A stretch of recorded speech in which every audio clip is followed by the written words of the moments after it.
Hi everyone, it's really great that you could join us today. If we haven't met before, I'm Tiffany Tsang, head of DB, LGPS and investment at the PLSA.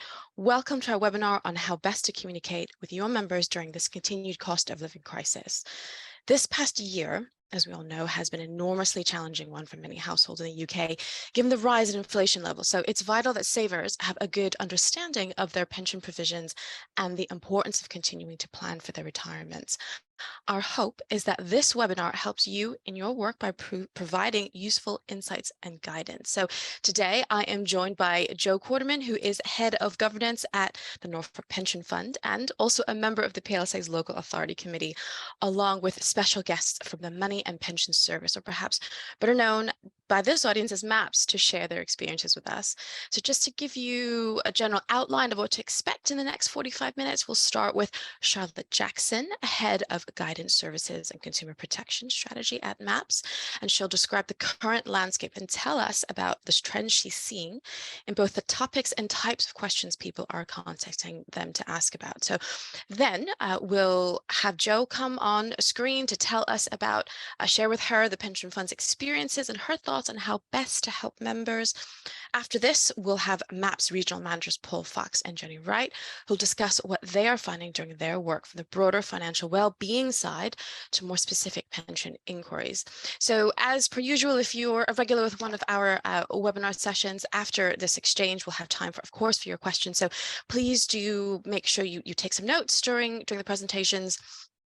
And put them in the Q&A box during the session, and I promise I'll get to as many of them as I can. So before I turn the reins over to Charlotte, I'm just going to give a really short introduction to the themes we'll be hearing, do a bit of scene setting of why we're here today.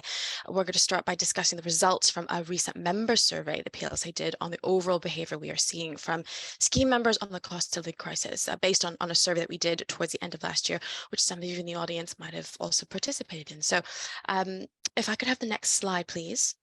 So first, we asked our members in the survey about their views on the economy. So 91% cited the prediction of a recession as their top concern, not really surprising, with inflation following closely at 68%. The biggest risk cited from the wider macroeconomic view is that the current cost of living crisis will cause members to stop saving into a pension. So 65% of our respondents said that. The chart on the right-hand side, you'll see summarizes some key findings. I would say the findings fall into three big groupings. I think the first grouping is really about what action is being taken by scheme members, and over a quarter say they have seen no changes in behavior, quite interestingly. But again, this was a few months ago now, so things might have moved on. So we'll just have to wait and see. 1 in 5 saying they have seen an increase in members asking for help and guidance for financial management. So that's about 19% have been phoning up to ask about financial management and guidance on that. So the second grouping of issues are really about when they get in touch, what are they asking about? So 1 in 5 here in our survey have seen members wanting to reduce or stop their pension contribution. So again, about 19% wanting to stop or reduce. And then 1 in 7 saying they have seen an increase in members wanting to retire early. So 70% saying they're wanting to retire early and wanting early access to their pension as well. So early retirement and early access to their pension. The last grouping of stats from this chart, I would say, is really about the overall levels of contact, about the volume, and most have seen little or no change in member contact in the last 3 months, about 60%. But under a third are saying they have seen some contact in the last 3 months, and a similar proportion have only seen a little bit, about 30%. So 60% not real significant change, 30% some, to none, and then 30% seeing only just a little bit. So I'm going to move on to my last slide before I turn it over to our guests today. This one is really just to this slide here is just a summary of a lot of the points that the graph before will showcase, so you can read that in your own time. Can we go on to the next slide again, please? Thank you so much. So for this one here, it's just to tie into a big project that we did last year, which a lot of you in the audience might have even participated in. So just to explain the genesis of this webinar a little bit. The research project we did last year really sought to help identify challenges and opportunities to help future-proof the LGPS. And you can find our work online or contact me afterwards about this. So one of the 4 big themes that we focused on was completely on LGPS savers and on what more we could do for them. So the pie chart you see on the right-hand side, really a strong thread throughout the research was that our LGPS members wanted to do more for their savers, wanted to put savers the heart of everything that they were doing, and communications featured very heavily. So you'll see 79% of respondents said there's greater scope for more communication with their scheme members. On the left-hand side, you'll see a green bar chart. The sentiment of greater communication, particularly during such difficult economic times, has additional resonance for the LGPS. Many of its savers, as we all know, perform vital roles of support and care for local communities to thrive, but are often in lower paid positions. So the stats just remind us sort of the broad demographic. And those of us who are stats minded, I know it would have been better to have medium, but we could only get our hands on raw data that could give us the mean. So England and Wales also was the only data that we could get. So apologies to our Scottish and Northern Irish colleagues in the audience. So we're working on that hopefully for future updates of this work. But what you're seeing here is that the average full-time salary across England and Wales in 2019 was just over 31,000, and it's 16% higher than England and Wales LGPS overall actual salary. So I'm going to leave it there. I hope that was enough scene setting to give you a sense of the things we'll be talking about, and also on why we're here, the purpose of this webinar. So with that, I'm going to turn it over to Charlotte. Thanks, Tiffany. Nice to see you all. And if I can just go to the next slide, I'm really conscious we've only got 8 minutes and a chance to chatter, so I'll try and keep it tight. So I'm hoping all of you know a little bit about the types of things that we do within this space. I'm just going to give you a very quick rundown of that, and I'll leave Paul and Jenny to kind of cover some of the wider pieces of Money Helper. As Tiffany said, I'll talk a bit about the quantum of what we're seeing in terms of what comes in, the nature of it, in terms of the top 10. I've done a little bit of a quick data cut on the types of issues that we've been seeing coming in from LGPS members. So I'll just give a couple of overview points on that as we go through. And please just ask questions if something comes up. I'll try and pick them up as we go. If I could go to the next slide, please. So the pensions operations piece is the direct delivery in the main part of Money Helper's service to consumers on pensions guidance, and also our direct delivery of PensionWise. And we serve currently at around probably 40–50% of PensionWise appointments are delivered by Money Helper itself, by our own staff. This data set we'll talk about that part of delivery, and that's just what we're seeing on this page at the moment, is what comes in through our front door. And we made some changes recently in the ways that we operate and service people who have come off the back of PensionWise advertising, because prior to this year, what we were seeing was more than 40% of everybody who was driven to access PensionWise appointments were actually not eligible and were sent away. So what we've been doing over the last year is making sure that nobody who has been motivated to ask a question about pensions is turned away. What we want to do is catch any little bit of motivation anybody has to talk about pensions and to try and service that need.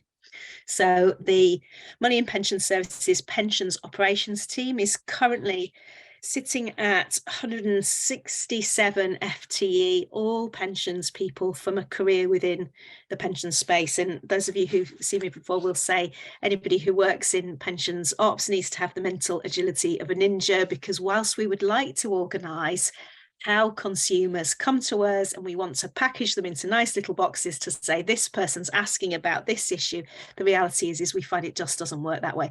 No matter how hard we try, the level of understanding that most people have around pensions means that often the presenting question that they ask is also very rarely the one that they should be asking. So our brief under our remit is to look at a focus at workplace and private pensions, but also as part of wraparound care. What we do is we try to look at how people can make sense of their total provision. So we obviously have our delivery of PensionWise, which is focused on the delivery of PensionWise appointments for those people who are 55 and over, who have a defined contribution pension, who want to be able to access it. But actually our broader remit under pension guidance is any and every type of pension and how that interrelates. And obviously, whilst we don't put ourselves as state pension experts, and that's not our job to replicate the pension service, what we find is people often don't understand and will often also with their schemes only understand elements of different parts of their provision and not understand how they interact with each other. So originally, the typical guidance was that people would have on average between 8 and 11 pension pots at the time that they retired after a full career. I'll come up to an observation a little bit later on what we're seeing, particularly in that pension-wise space. But again, what that means is most people have a variety of different types of topics. So we look to service not only at a point of accessing pension, which is obviously where people's motivation and interest in their pensions is most peaked, but also look at those points in their life where they're most likely to encounter difficulty. So you'll see on this sheet a mix of the different things, and just to explain the abbreviations in there. So helpline are all and every types of calls that come through. PSG is the new pension safeguarding service. Touch super briefly on that. So the expectation was, and we are resourced to deliver circa 600 to 680 appointments a month. We have since May last year been delivering between 1,000 and 1,200. And they are chunky, hour-long conversations going through a very structured brief. There's also obviously a regulatory requirement in there which causes its own complexities around actually both how people are engaging with that service and about what that means in terms of the hierarchy of what we need to do.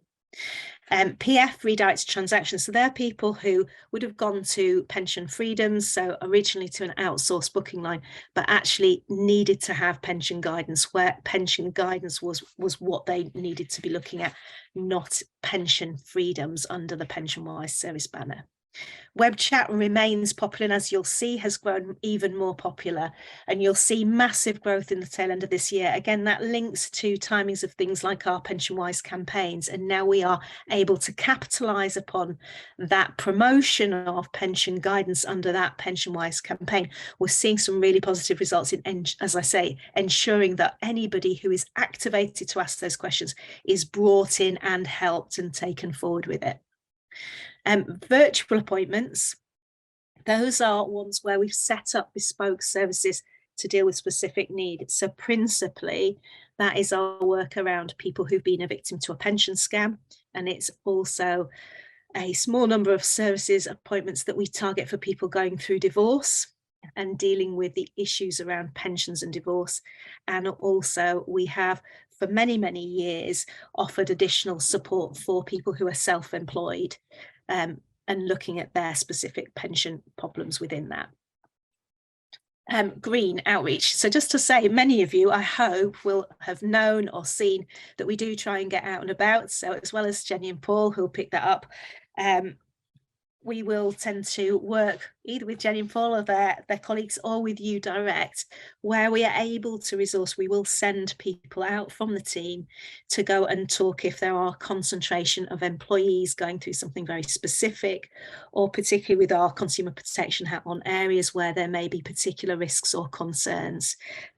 In the world of post-COVID, it obviously makes it a lot easier for us to be doing that virtually, but we do still try and get out and about. And we've seen a massive number of people, particularly from the NHS, accessing our outreach services and a programme of going out and seeing the things that they're particularly facing. Can we go to the next slide, please?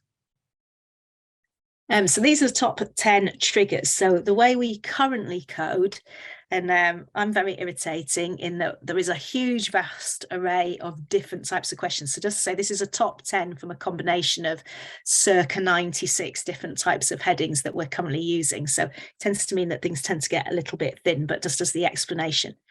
And the reason for that is that we want to be able to dynamically look at what people are why people have been motivated to contact us, what's the presenting topic or the thing that spiked their interest, and then what is the substantive part of that conversation, again to get a better understanding about what's happening in that person's life. So again, sometimes that one heading around automatic enrolment actually there are so many subtopics within that, or sub motivations, that what we want to be able to do is to better understand that, so that we can target our content on our website and the services that we're providing. So if we start to see trends, not only will we look at adapting what we're doing in-house, but we will try and talk to schemes if we think there may be particular things going on in there. We've shared the same types of worries around, are we going to see, as a result of the cost of living crisis, people looking to stop paying in their contributions or pausing it? And whilst we continue to see a high level of interest in that, and that within, you know, the top 10 triggers of why people contact us, actually, again, we don't have the evidence to see that's actually what they're going through with. And it's often also linked not just with their affordability, but from a employer perspective, and not an LGPS point, just to be clear necessarily. What we are seeing are a lot of people concerned because they don't necessarily always see their pension contributions being paid over. So just a bit of an explanation on those categories. There's obviously a lot of traffic and activity around that with the pension regulator, but in terms of the individual, I think that's quite an interesting point, that we have so many people who are asking those questions, in the fact that it's not easy to see. So they are people actively looking at their payslip and actively making those questions. So I guess a reflection on that is we have a very broad band of typical types of consumers, from people who will ask what they will define themselves as being a really simple, straightforward question, and I'm really sorry to bother you, through to people who are maybe much more sophisticated, asking quite complex questions and actually using quite complex language. So for us, it's divining whether their use of language is actually backed up by required knowledge, which actually makes it slightly harder to deal with,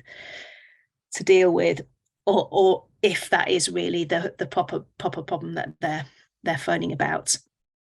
I think the topics, again, we will see are consistent with the issues that we see coming through from LGPS. So again, paying contributions, transfers, part-time working, semi-retirement, bereavement, ill health. They are the really big hitters on it. If we go to the next slide, and just a couple of minimal bits and pieces here.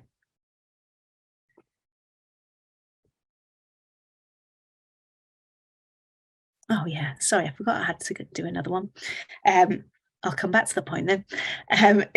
What we'll see is actually a lot of the same types of topics in there. And just to the point I made previously around the breadth of the nature of the consumers, obviously we have in here lifetime and annual allowance. Again, they tend to be really complex issues. Maybe 10 years ago, we would be talking about that being very much the preserve of very highly cushioned or affluent people. I think what we're seeing now is many more people are coming within that scope. And again, looking at maybe they're people who've been longer in public sector schemes.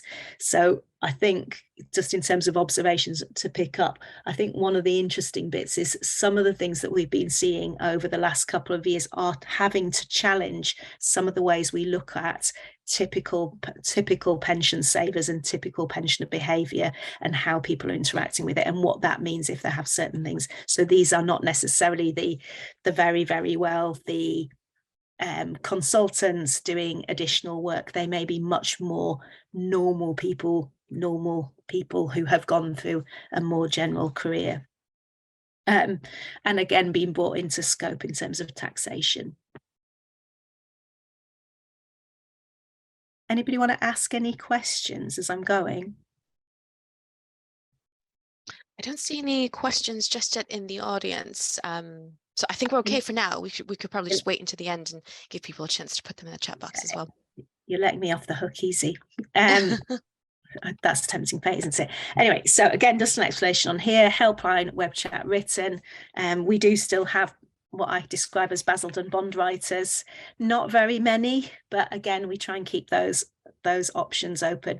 The bulk is coming through helpline and web chat. The point about the PensionWise advertising campaign is also that it drives a lot of traffic to the website. So that is where we see a significant increase in more digitally generated traffic. again, in terms of future work, what we are looking at doing is much more in terms of developing those digital journeys, developing those digital tools, and again, making it much easier for people to dip in and out, depending upon what their needs are in terms of having additional support. What we don't detail on here, but actually is one of the key ways that we help around accessibility, is again, the kind of lessons of COVID is we made a massive amount of use of tools such as Zoom and Teams for delivering services through to people who maybe were less comfortable in terms of telephony and had less ability to access face-to-face.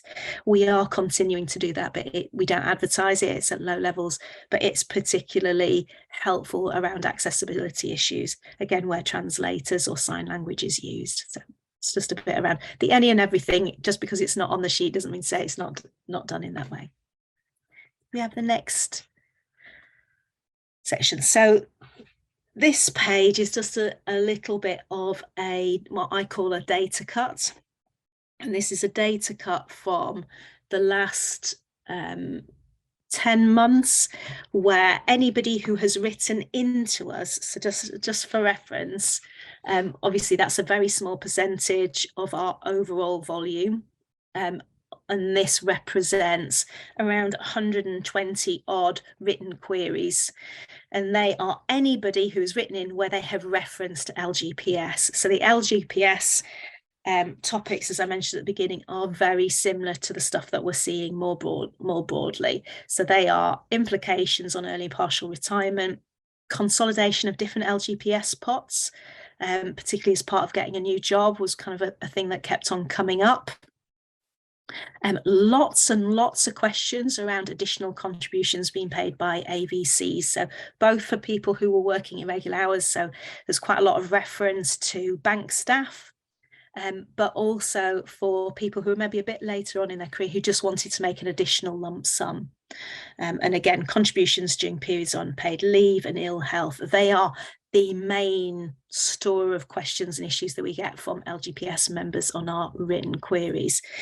The stuff coming through the helpline is much broader, but again, echoes similar types of themes. And that's fairly typical across public sector type schemes, but with their own little unique quirks in there. So whilst we can't provide any information that is obviously around individuals, what we are quite happy to share are things where we just extract some of that data, take out any identifiers from it, because what we have done in the past, particularly with people like the teachers pension scheme, is to look at things like actually how are people framing their questions? Does the way they frame their questions indicate a need to communicate differently, or a need to maybe think differently about how the theory and the practice is really working? So we use that quite a lot in terms of modifying our own services to think about what else we can be doing. Going on to areas of interest, which is just my holding points in there. I think a couple of bits in there to comment on in terms of trends.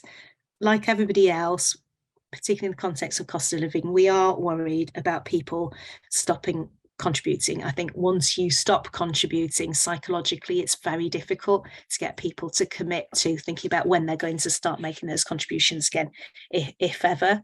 So I think that whole message around, and it's quite useful, I think, Tiffany, the summary that you gave around it not necessarily being around cancelling, but about reducing. And I think that's really important. If people have to, actually looking at that bigger picture, what can they afford to, and maintaining some foot in the door for the future, and also not, ideally if they can pause rather than cancel or reduce, that's obviously a much better position longer term.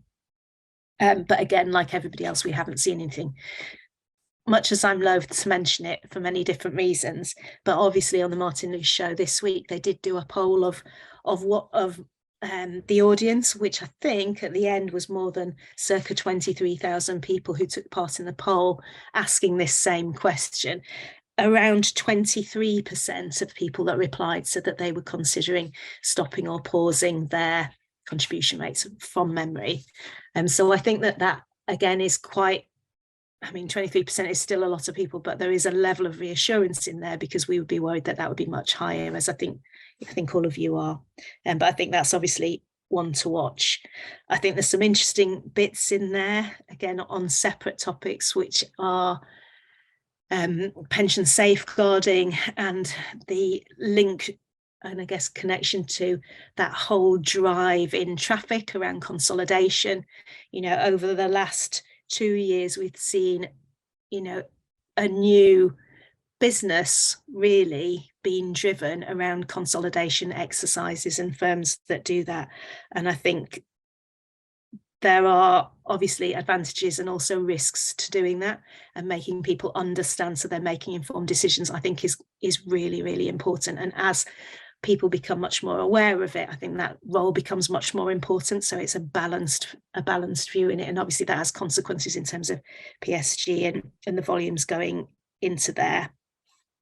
And then my last bit, I guess, is an observation around, at the moment, thinking through what has stronger nudge meant. So currently 38% of people who are accessing pension-wise have a defined benefit pension as well. That's what we know. I suspect that figure is probably lower.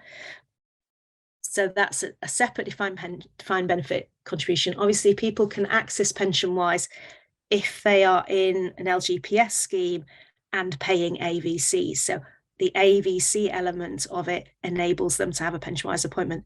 So the bit in there. So what we don't understand is what have been the implications of stronger nudge in terms of the profile of those customers. And again, thinking about, that dynamic, what we're really keen to do is help people understand that bigger picture, so they understand that relationship between the DB, their AVCs, and any DC provision. But what we are looking at is in our current data, looking at shifts around things like the average number of pension pots. Used to be circa 6 pension pots when they were talking to us in pension-wise. It's now currently looking much more like 2. And I think that's quite interesting. That might just be that we need to dig down a bit more into the detail. But again, are we seeing shifts in the consumers that are coming through for those types of services? And I'm guessing that will probably close to my time. Okay, fantastic. So Joe, can I ask you to come on screen and lead us through your thoughts? Thanks very much, Tiffany, and thanks very much for inviting me to join the panel to talk about this really important topic. We'll try to rattle through, but obviously happy to pick up questions at the end. But I just thought I'd just spend a few minutes just talking about whether or not the LGPS is alive to this cost of living issue for scheme members. And of course, I think we are. Then most importantly, what are we doing about it, and what more should we be doing about it? So if I could have my next slide, please. Thank you. I just thought, Tiffany touched on that the members of the LGPS are quite often lower paid, and I just thought I'd try and bring that to life a wee bit, just to reinforce that we are alive to this issue. In Norfolk, our average salaries tend to be lower than the average. And I've popped on the screen there some statistics from the Norfolk Pension Fund. At the moment, our whole-time equivalent pay is just under 26,000, but the membership breakdown, I think, is really interesting and reinforces that message very well as well. At the moment, we have just over 30% full-time members in our scheme. In the past, we'd have expected to see the majority of full-time members male, but interestingly, it's tipped over to female. So that's a change we've seen. But you won't be surprised to see that 68% of our members are part-time, and of those, 86% are female. So, in the scheme, we do have people who have lower than average income and therefore are particularly vulnerable in this particular cost of living crisis, and we are very mindful of that. And we mustn't forget our retired members also. Again, at the bottom of the screen, I've just put some information from our pension fund about average pensions in payment, and you can see that the average pension in payment is still hovering around £5,000, and it's been around that position for a number of years, as you can see there. So, we are mindful that our scheme members are potentially very vulnerable here. picking up on experience locally, we haven't yet seen a change in members' behaviour. We haven't seen an increase in transfers out, nor opt-outs. Opt-outs tend to be in those first 3 months still of auto-enrolment. But neither have we seen a particular pickup in use of the 50/50 sector. But that doesn't mean we don't think it's coming. It just hasn't happened yet. So we are alive to the issue, and I hope we're able to do something to support our scheme members in potentially challenging times. So if I could move on to the next slide, please. Reflecting on our responsibility as scheme managers in this situation, I've popped on the right of the screen there an excerpt from the TPR's Code of Practice for Public Service Pension Schemes. And down the bottom, you can see that it's important that we're delivering comms that means members can engage with their pension, clear and simple, accessible, and so on. But the very last sentence is key here in this topic. It's important. It says that members are able to understand their pensions arrangements and make informed decisions where required. And I think that is our key task in this area, to help members understand their pension so that they make timely and well-informed decisions. So we've reflected on the key messages that we feel we need to communicate with those scheme members. So number one, we need to help members understand the real cost of their membership. That pound they earn, they've got a difficult decision to make about it. They opt out of the scheme. We need to make sure that their expectations are clear, that they may not actually get a pound in their pay packet, may be reduced by tax. Similarly, what they're giving up, if they put that pound into the pension fund, it's not just a pound going into the pension fund, it's then matched, more than matched typically by their employers. So there's £3 or £4 going in, which is then index linked. So we need to understand the cost to them of the pension fund, but very importantly, they need to understand the whole real value of their LGPS membership. It's such a really important and valuable part of their overall employment package, this concept of pensions as deferred pay. So we need to make sure that they know that not only is membership going to give them a reliable income in retirement that's index linked, not affected by market movements, there's that lump sum in there that could be very valuable to them and could be the only lump sum of that nature that they're going to get. But really then, more importantly, those bigger, really valuable parts of their LGPS membership that maybe they don't necessarily understand, that there's a pension for their dependents when they die. The life cover death grant is a really valuable safeguard for their loved ones, and really importantly that access to an early pension if they have to retire on ill health grounds, certain circumstances. And again, I'm not sure that every member or potential member knows that if they're not in the LGPS scheme, they don't have that cover in place. So we need to help ensure that members, when they're looking at really, really difficult decisions, and it could be that membership of the scheme is a luxury they can't afford, but we need to at least make sure that they understand properly the value and the cost of their membership. And equally importantly at this moment now,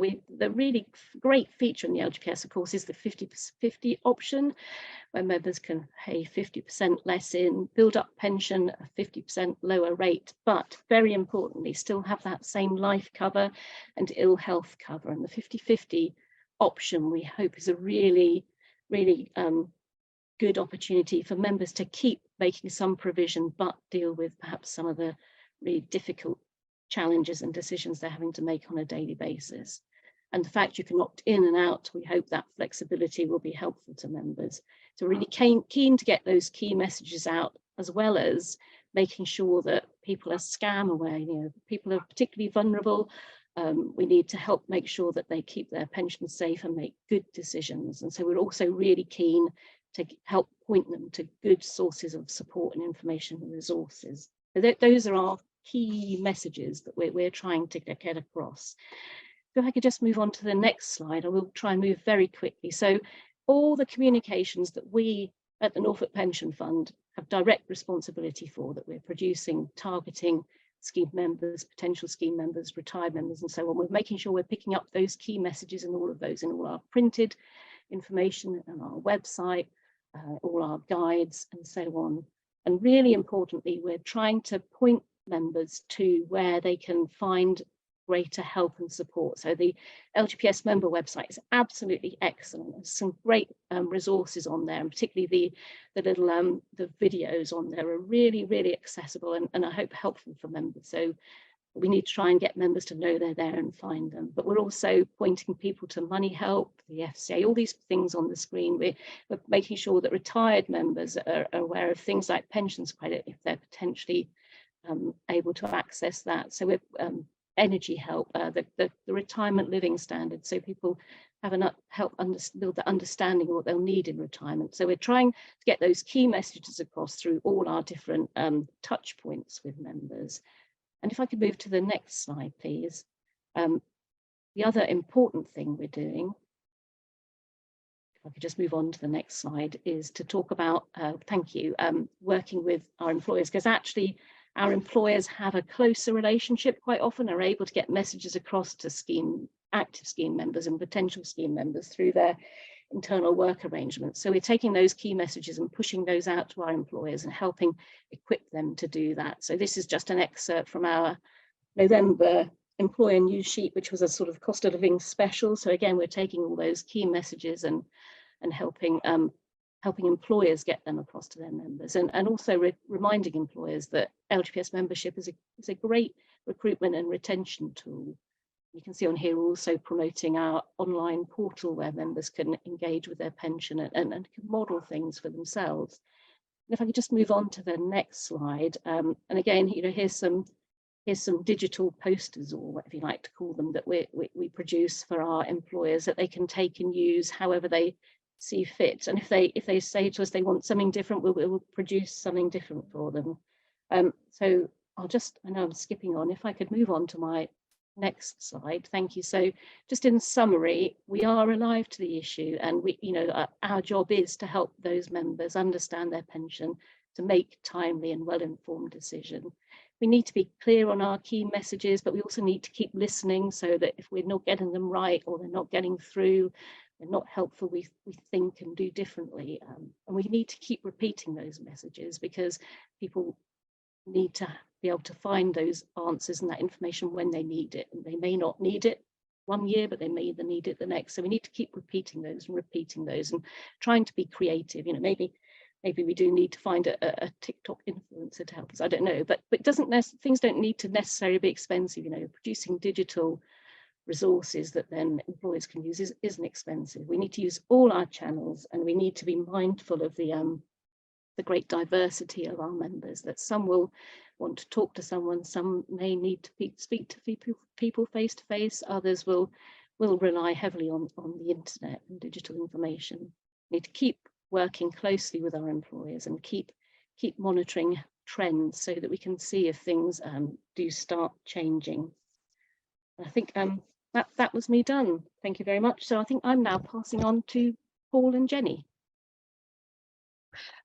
Yes, so thank you so much, Joe, for that. That was fantastic, for adding that color to really some of the big themes that were coming through, reminding us about the responsibility that we all have in the community of the LGPS to really think through the best way to reach the diversity of savers that we have, and to provide that holistic view of that. It isn't just about pensions necessarily; it's about the help on energy, about pension credit, about using the PLSA's RLS as well. So I think that's really fantastic. I just want to say as well, before I bring Paul and Jenny on, we're going to extend the session just by about 10-15 minutes if you can stay. So if you can, hopefully you can join us, so that we just are sure that we can capture as many questions as possible. So if you can stay beyond 11:45, that's fantastic. If not, we'll be sending the link around, so don't worry about that. So without any further ado, Paul and Jenny, can I hand it over to you? Hi everybody, so it's nice to be here today. I'm Jenny Wright, one of the regional partnership managers for the Money and Pension Service, and I cover Yorkshire and Humber, and my colleague Paul is going to talk after me. I'm going to touch on the way we work with employers Joe's already mentioned the importance of supporting employees through sort of finding out about where to get really good, safe, impartial support from. So that's what I'm going to touch on today.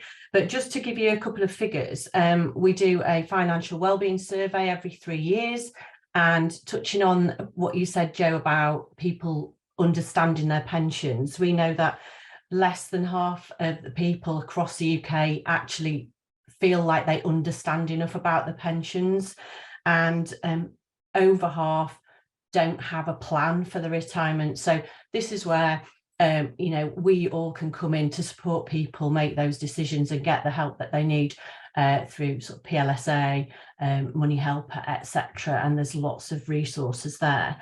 But we've found over the last 3.5 years as a regional partnerships team, employers have realised more and more that their staff are dependent on them for financial education. And actually 70% of staff feel that it is the responsibility of their employer to give them some really good financial information, give them the right tools and resources to make financial decisions. So we as an organisation via Money Helper are there to support employers to do that. We can help build financial wellbeing strategies as part of an overall health and wellbeing strategy. And we work very closely with a lot of local authorities and put that provision in place. So I'll give you an example of Leeds City Council, working very closely with the HR department there. They have an excellent staff intranet page, which is purely for financial wellbeing. It has lots of offers, lots of information on there, but also and this is great, kudos for us, they signpost predominantly to Money Helper resources, which is great. We have a Money Awareness Week every year where we come on, bring partners and talk about all different aspects of money, be it you know, credit, gambling, what your credit score should be like, all of those things. And it's really important for people to understand where they can get that help and support from. So that's what we want to do as a team. We want to work with more employers to support them around this financial wellbeing piece, and that enables Money and Pension Service to push out our UK strategy for financial wellbeing, helping to support people's financial education, make them aware of scams, make them aware of loan sharks, all of that. So it's a massive job that we're doing.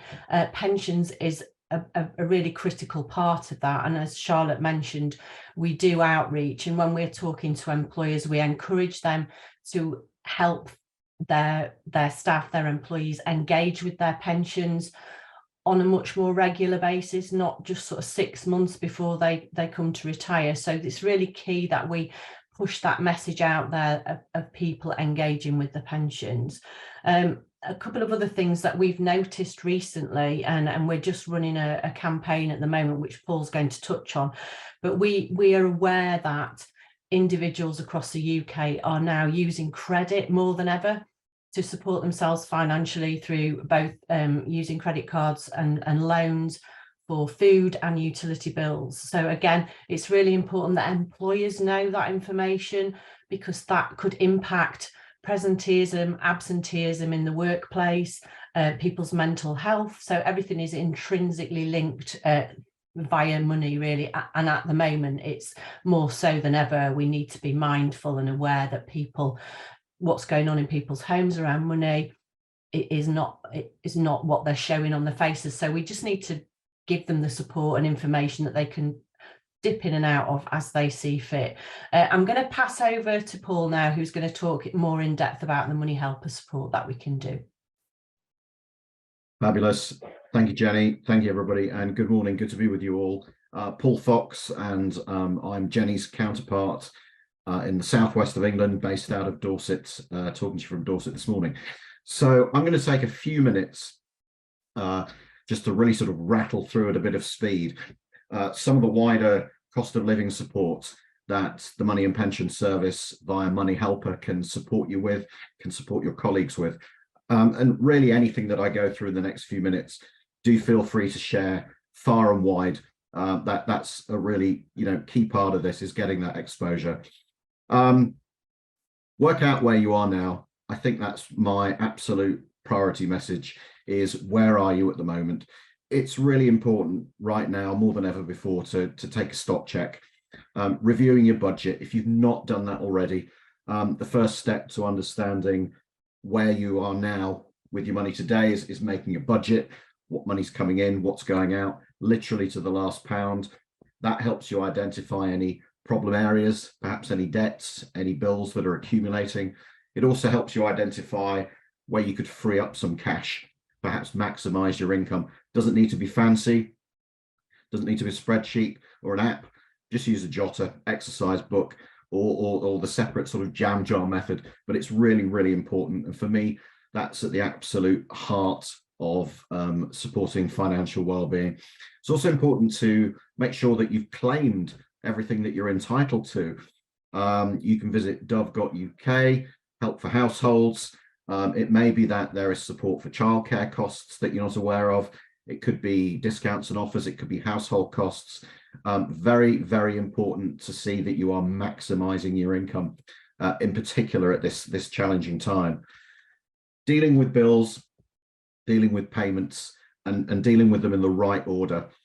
The consequences of not paying some bills and payments are actually more serious than others. So it's important to understand what your priority and non-priority bills look like. We do have a bill prioritization tool on our Money Helper website, which is fantastic. That's been accessed hundreds of thousands of times in the last few months. Very, very informative. And I really would suggest that you spend a couple of minutes and have a look at that if it's something that you're concerned about. If you're owing money, talk to the people you owe money to, talk to your creditors. Creditors have a responsibility to engage with you. And it's really important that you try not to bury your head if you're having financial challenges. I think that there's another couple of things that I want to whiz through a little bit. Scams, fraud is something that is on the rise, not just in the pension space that Charlotte touched on earlier, but across the board. There are hundreds of thousands of individuals in this country and around the world. When they get out of bed in the morning, their sole objective is to steal your cash. And I don't want to have to see any of you go through that whatsoever. So it is important. We've got some great information and guidance on Money Helper about educating yourself about fraud. What are some of those red flags? What makes the hair stand up on your back? What just doesn't smell right? And it's really important that you become a little bit scam aware. There is a responsibility on financial services organizations. They have a duty of care under law to make sure that you are protected as far as is possible, but it's equally as important that for yourselves as consumers that you engage with that fraud piece and just make yourself aware of just what doesn't look right to you. Borrowing money is also part of our cost of living campaign. Down here in the Southwest, the work we did in the autumn and over the winter around cost of living. In the Southwest, we know that about 1 million people are now utilizing some form of credit, some channel of credit to pay their bills, their utilities and their groceries and so forth. That's concerning us greatly. And about half of those people, this was the first time that they're doing that. So if you are going to actually borrow money, it's important to take some things into consideration. Always ask yourself, do you need to borrow that money? Is there another way that you can facilitate that resource or that service or those goods that you're actually trying to acquire or that bill that you're trying to cover? Have a look at some of the guidance we've got around borrowing money. Credit's an incredibly useful tool when managed well. But obviously it's very, very easy to access credit via some channels at the moment. And some people are not perhaps taking enough time to think about the sorts of credit that they're taking and some of the ramifications of the decisions that they're making. I'm going to make sure that you actually have some information on all this stuff that I will send out via Tiffany after this session. So for all of you on the call, please do share that far and wide with your members and colleagues. That's really important. One thing I'm just going to sort of slightly wrap up on a little bit is something that's really quite a hot topic at the moment, and that's buy now, pay later.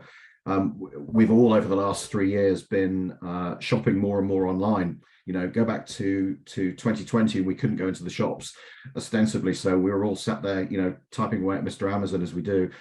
Buy now, pay later is absolutely everywhere. Now, used well, it can be a very valuable tool, but I want to suppose just highlight a word of caution. A lot of people do not see buy now, pay later as credit, and they don't really highlight themselves as credit. I spoke recently to a credit union director here in the Southwest. An individual had borrowed some money from the credit union and had fallen into arrears. And when they were speaking to the financial inclusion officer at the credit union, it became apparent that they had 14 separate buy now, pay later agreements going out of their bank simultaneously. And they had just not realized that this was an issue. It was £20 here, £35 here, £15 here. And all told, it added up to over £600 a month that was going out of that person's bank account. And that was the reason that they'd fallen into arrears paying the loan back. So please just be careful if you're using those services. Make sure that you do an affordability check. Make sure that you're not pushing yourself too far, and make sure that you understand everything about the borrowing that you're undertaking. So that's a real whistle-stop tour. We've got a huge amount of cost of living resources via Money Helper. We can help you with pretty much any money concern that you may have, in addition to the great pensions work that Charlotte and her team undertake. And I'll make sure you get hold of some of that information after this session. So thank you very much to all of you for listening. Tiffany, I think I'm handing back to you. Yes, thank you. That's fantastic. Thank you so much, Paul.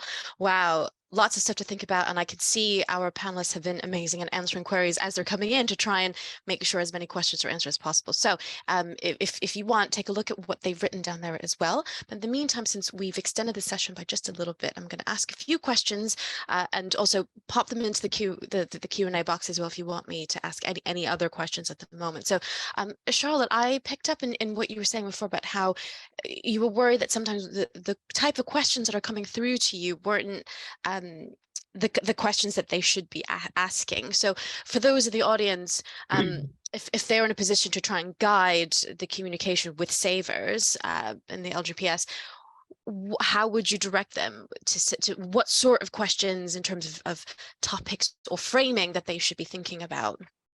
I think the thing is even if somebody articulates using the words that we would use in a pension world, I wouldn't say for granted that they actually really understand the meaning of it. I think people hear certain terms and phrases, or they think they're the terms and phrases that they should be using. So obviously in that conversation, it's you don't want to seem patronizing. So for us, what we'll try and do is just bring out that, and as we're doing it, explain what that means, and to confirm that that is what it is they're intending to ask. I think the other bit is that there are a lot of assumptions. So people think they have to access their 25% tax-free. Now, they may want to, but again, there's so many shorthands that are used in terms of language or in terms of what people usually do, that people can fall into those traps. So I think never assume, even when somebody's articulate, that they are actually necessarily knowing all of that background. So we just try and keep it as simple as possible. Same as Joe was saying, don't overestimate it. Keep it simple. Makes perfect sense. No, fantastic. Jenny and Paul, I wanted to ask you, given all of your on the ground work, and Paul, you mentioned a really interesting stat about how one of your prioritizer apps was being downloaded loads. I think if that's what it's called, the tool. Sorry. I know that the PPI, which is a research think tank in this space, have often talked about something called teachable moments. So if you bombard people with information when they're also trying to put food on the table, you know, it's very difficult for them to absorb this information. So would you have any guidance for our audience members when they're thinking about when would be the right moment to try and communicate some of this? Crikey, talking about money. We're not very good about talking about money in this country. The vast majority of people, 30, 40 years ago, it was simply considered rude, but the opportunities are there to talk about money. in many guises. You know, maybe talking to your children about money at whatever age that is, that's really important. For me, a great place to do that is around the supermarket. You're surrounded by discounts and percentages, and, you know, parents are paying by card or check or whatever it is. So there's lots of different touch points that you can pick up on there. You know, one of the opportunities that we highlight each year during Talk Money Week is actually the importance of having those conversations within families, talking to your friends. It could be talking to your mate down at the gym. You know, it really is important to, if you're not very confident, which many people aren't, about talking about money, to perhaps just take a step back. And I think that initial piece of work that I spoke about taking a stock check of where you are now, can actually help develop your confidence to have wider conversations about money at whatever touch points you are in life. You know, it might be that you just started a family, you might start to new work, there could have been an illness in the family. Financial shocks can come in many shapes or forms, but we've got some really good guidance on actually how to talk about money. It sounds obvious, but many people aren't brave enough to have that conversation, and we're here to support them through that and make sure that they feel more confident and more empowered. I think that breaking down barriers is cultural barriers is a really important point that needs to be talked about, because we can give them all, we can give people all the information that they need, but if that societal barrier is still there, it makes it impossible. So absolutely, I couldn't agree more. Jenny, was there anything you wanted to add in terms of thinking about teachable moments and what you're seeing on the ground, what's worked, what's not worked?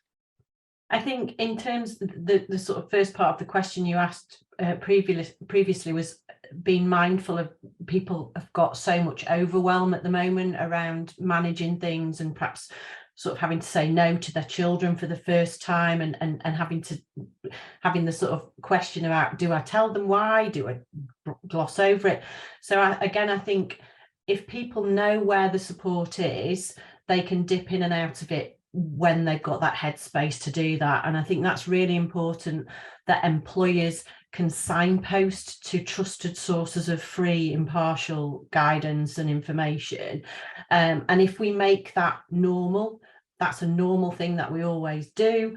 Hopefully the next time we have, you know, another crisis or dilemma, this sort of conversation about money is more embedded in society and we're more used to it. And I mean, I just feel sorry for my friend's husband, daughter, because I bang on about this the whole time, but I'm trying to get them to just be more open and just bring it up when they're having conversations with people. And the only way we can normalize it is just by leading by example. So that's what we all do in the Money and Pension Service.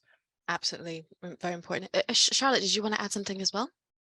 Sorry, just quickly, I guess the bit that I'd add into this contents within those of us in the pension space is that one of the concerns at the moment is that there is always an optimism bias.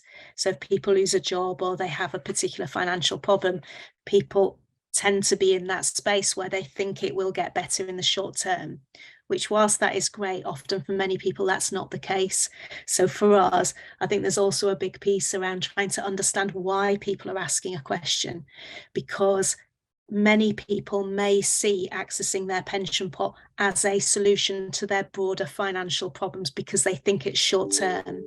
So having that understanding why they're asking something, why do they want to know this? And again, that's a sensitive one in its own right, I think is really important, because what we don't want people to do is access pension pots to solve a separate debt or financial problem if that's not the right way to do it, or if it actually doesn't deal with the long-term issue. So that bit around our budgeting tools, thinking about where people are prioritizing debt and just asking for help is so important. So I think just encourage people to ask for help or go and ask for guidance and what else support might be available, because people are still ashamed often to have those conversations. So I think in the pension world, that's my fear. People see pensions as their get out of jail free card, and it isn't.